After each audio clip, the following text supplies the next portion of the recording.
Hola, en este video te mostraré cómo cambiar el volumen de alerta de estacionamiento en Toyota RAV4.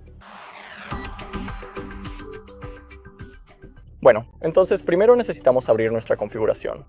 Haga clic ahora en Aceptar en su volante. Ahora, utilizando las flechas del volante, vaya hacia abajo hasta encontrar la función de estacionamiento. Ahora, mantenga presionado el botón OK. Y ahora, haciendo clic en Aceptar, puede cambiar el volumen, el nivel de volumen. En realidad, tenemos 3 niveles que podemos seleccionar. Ahora, si quieres guardar, simplemente regresa usando este botón. Y ahora nuestro volumen ha sido cambiado. Muy bien, eso es todo en este video. Gracias a todos por ver. Si este video te resultó útil, por favor deja un like, comenta y suscríbete.